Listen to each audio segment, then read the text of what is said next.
అదే RTV app వార్తల్ని క్షణాల్లో చదివే అవకాశం ఉంటుంది. ఒక న్యూస్ పేపర్, ఒక టెలివిజన్ ఛానల్ మీ చేతుల్లో ఎప్పుడూ ఉంటాయి. ఆంధ్రప్రదేశ్లో ఎన్నికల ఫలితాలు ఏ విధంగా ఉండబోతున్నాయన్న అంశం చర్చనీయాంశంగా మారింది. ఆంధ్రప్రదేశ్లో గతంలో ఎన్నికల ఫలితాలని తల్లకిందులు చేసిన మాంత్రికుడు, చాణక్యుడు ప్రశాంత్ కిషోర్ ప్రస్తుతం మన దగ్గర ఉన్నారు. ఈసారి ఎన్నికల్లో ఏ పార్టీ ఎన్ని సీట్లు గెలుచుకోబోతుంది, ఏ పార్టీ ప్రభావం ఏ విధంగా ఉండబోతుందన్న అంశాన్ని प्रशांत ने अड़िग తెలుసుకుందాం. प्रशांत जी, अब आंध्र के बारे में बात करते हैं. आंध्र प्रदेश में आप जगन मोहन रेड्डी के साथ मिलकर काम करते थे. जब आप उनके पार्टी के साथ थे, एक आंधी चली थी.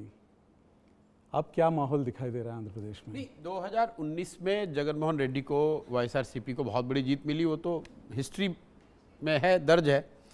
लेकिन इन चुनावों को लेकर आंध्र में चूंकि मैं जुड़ा रहा हूं, तो मैंने पहले, आज से 3-4 महीना पहले भी कहा है कि जहां तक मेरी समझ है आंध्र प्रदेश में जगन मोहन रेड्डी की बड़ी हार होने जा रही है. और ऐसा आज मैं चुनाव के समय नहीं बोल रहा हूं. 1-1.5 साल पहले जब जगन मोहन रेड्डी मेरे से आकर दिल्ली में मिले, तब भी मैंने उनको कहा कि मेरी समझ से इस बार आपकी बड़ी हार होगी. Obviously he will not agree. लेकिन मीडिया का कहना है, लोगों का कहना है कुछ चीज़ बिगड़े हैं आपके और जगन मोहन रेड्डी के बीच में. नहीं, वजह से हमारा जगन मोहन रेड्डी से क्या बिगड़ेगा? हमारी तो उनसे दोस्ती है, अच्छा संबंध शुरू से रहा है. जो लोग मुझे जानते हैं या आंध्रा की पॉलिटिक्स को फॉलो करते हैं, उनको मालूम है कि आंध्रा के रिजल्ट के बाद मैं कभी जीवन में आंध्रा में वापस आया ही नहीं हूँ. तो बनना बिगड़ना क्या है, मैं तो अपना काम बिहार में कर रहा हूँ. लेकिन जगन मोहन रेड्डी आज से 1-1.5 साल पहले इन चुनावों को लेकर मेरे से मिलने दिल्ली आए थे. मेरी मुलाकात, लंबी बात भी हुई थी.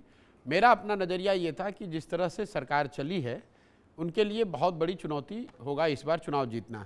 जगन मोहन रेड्डी अपनी उनकी जो समझ है उसके अनुसार उनको लगता था कि इस बार तो कोई लड़ाई है ही नहीं, जीत हार छोड़िए, हम तो 175 सीट जीत सकते हैं. तो मेरा अंतिम उनको यही था कि भाई अगर आप जीत ही रहे हैं और आपको लगता है कि आप 175 जीत जाएंगे तो बहुत अच्छा है, जाके चुनाव लड़. अच्छा, ये बता दीजिए जगन मोहन रेड्डी ने क्या गलती किया ताकि उतनी बड़े मेजॉरिटी से आप बता रहे कि हार की ओर बढ़ रहे हो? मैं आपको बता रहा हूँ, गलती कोई एक नहीं करी है. जैसा आपने ठीक कहा कि इतनी बड़ी हार के, इतनी बड़ी जीत के बाद अगर आप 4 साल या 5 साल में हार के कगार पर खड़े हैं तो you must have done series of blunders. जो सबसे बड़ी बात जो जगन मोहन रेड्डी ने गलती करी है कि he has started treating himself like a provider. He is a self appointed provider of Andhra people. Democracy में people elect leaders, they don't elect their kings, they don't elect their providers. Some leaders, it's not only true for Jagan Mohan Reddy. कुछ नेताओं को ऐसा लगता है कि अब मैं बन गया यहाँ. आपका कहना यह है कि जगन मोहन रेड्डी को सत्ता का चस्का लग गया और अहंकारी हो गई? नहीं, अहंकार तो बात की बात है. ये समझना कि मैं राज्य के मुखिया के तौर पे मुझे मालूम है कि जनता को क्या चाहिए. जगन मोहन रेड्डी ने यह तय कर लिया कि उनकी समझ से आंध्र की जनता को कुछ नहीं चाहिए, सिर्फ डीबीटी चाहिए, सिर्फ कैश ट्रांसफ़र चाहिए. मैं कैश ट्रांसफ़र करता रहूँगा, सड़क बने ना बने, रोजगार मिले ना मिले, लोगों की आर्थिक स्थिति बिगड़ जाए, खराब हो जाए, लॉ एंड ऑर्डर खराब हो जाए, आंध्रा देश का ऐसा राज्य बन जाए जिसकी कोई राजधानी नहीं है, लोग मुख्यमंत्री से मिल नहीं सकते हैं, मुख्यमंत्री कभी पब्लिक में दिखते नहीं. इन बातों से मतलब नहीं भाई मैं यहाँ राजा के कुर्सी पे बैठा हुआ हूँ. नहीं कि वेलफेयर बहुत, मैं आप आ रहा हूं उस पर, अहम चीज है. नहीं, welfare without in absence of aspiration has got no meaning. यही तो फर्क है लीडर में और प्रोवाइडर में. पुराने जमाने में जो लोग राजा होते थे वो भी तो अपने समाज का भला करते थे. उसमें और डेमोक्रेटिकली इलेक्टेड लीडर में फर्क क्या है?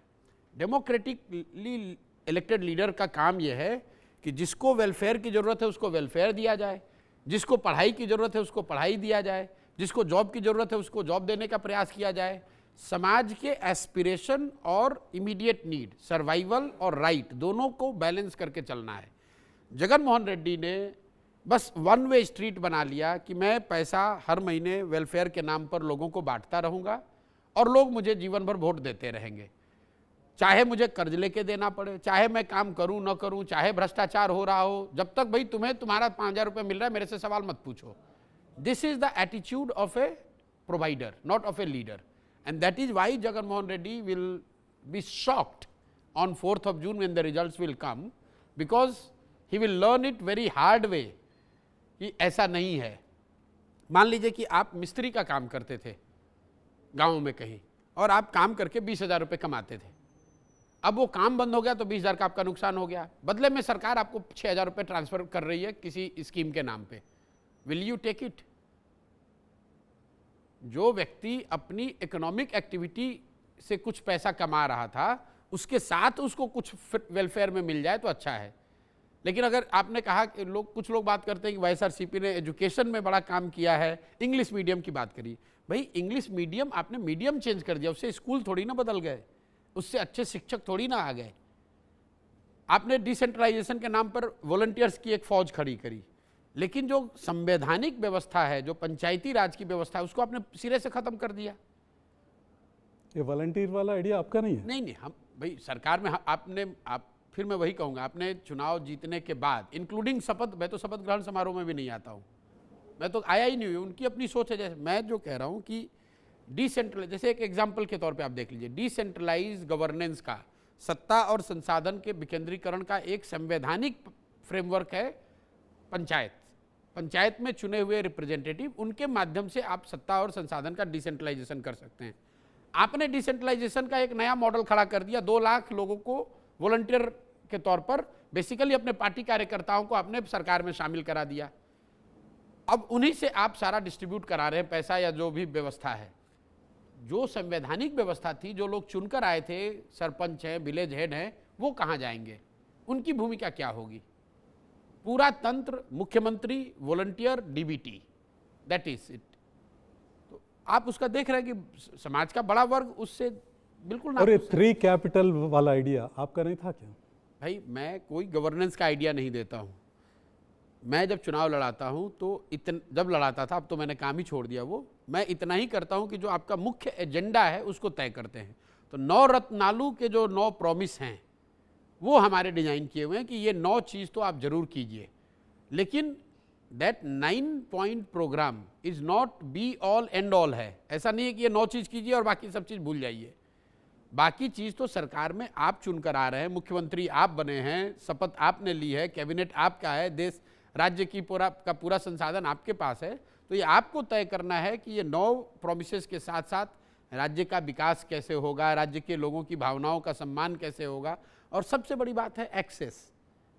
पीपल्स, मतलब जो वाईएसआरसीपी के बड़े नेता हैं, जो एमएलए हैं, मंत्री हैं, एमपी हैं, आप उनसे जाकर बात कीजिए। साल 2-2 साल तक तो वो नहीं मिले हैं मुख्यमंत्री से। सामान्य जनता की बात ही तो छोड़ दीजिए। आंध्र की जनता ये आज भी ये समझती है कि आप हैं आइडियाज़ के पीछे, और कुछ तेलुगु मूवीज़ भी बने हैं आपको विलन बनाते हुए। नहीं देखो, विलेन बनाते हुए तो मैं आपको बताऊं, बहुत दिन पहले मैंने पंजाब में कैप्टन अमरिंदर सिंह की मदद की थी 2017 में चुनाव जीतने में। 2001 मैं एक वाकया आपको सुनाना चाहता हूं, जिस one of the reasons why I left this domain. तो अमरिंदर सिंह चुनाव जीतने के बाद मुख्यमंत्री आवास छोड़कर जाकर वो एक बड़े फार्म हाउस में शहर के बाहर रहते थे।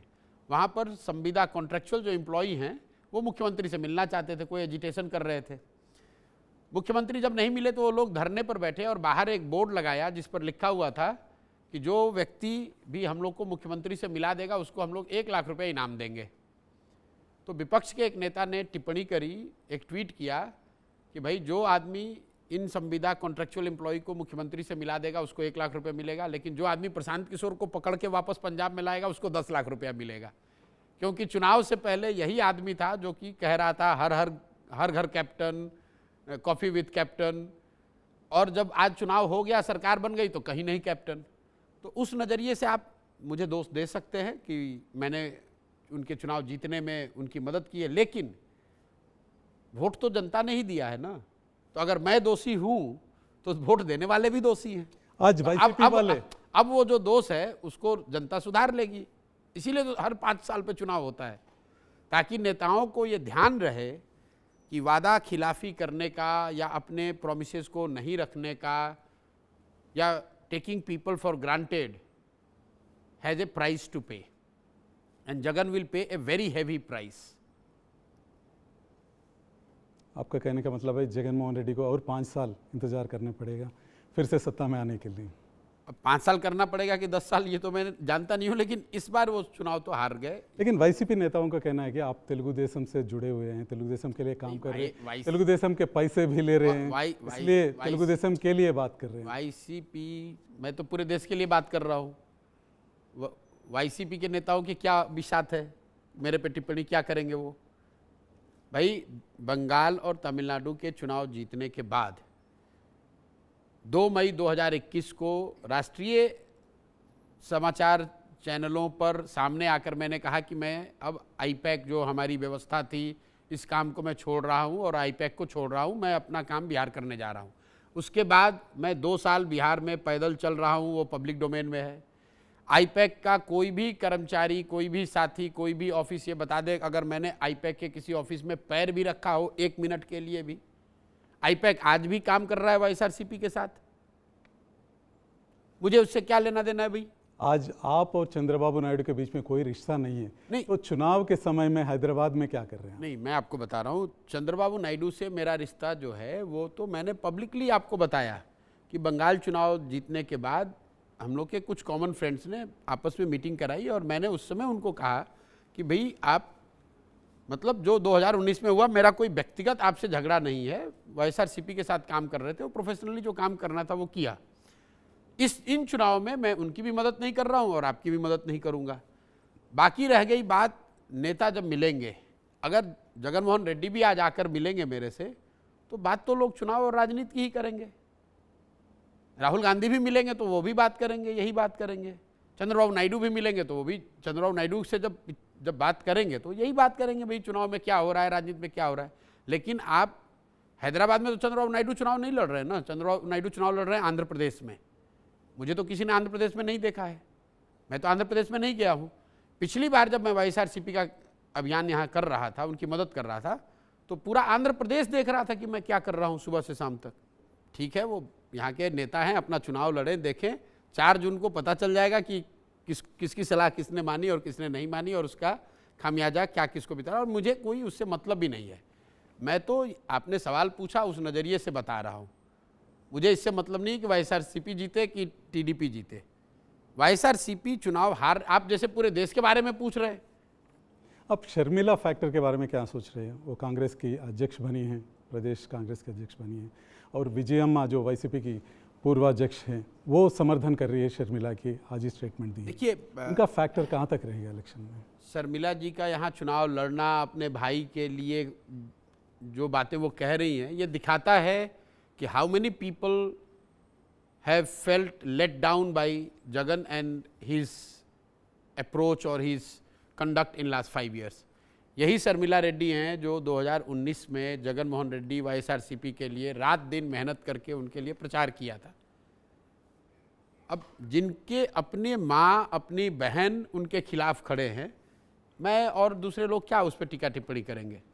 इन बेवकूफ़ों की इसी सोच से तो आज इस दशा में पड़े हैं कि 151 से 51 पर आने वाले हैं।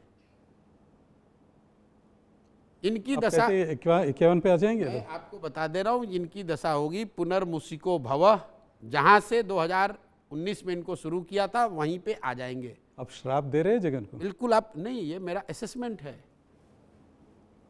ये इस तरह के बयान देने वाले लोग, अगर 2019 में हम लोग कभी आगे बढ़कर कुछ बोलते नहीं हैं।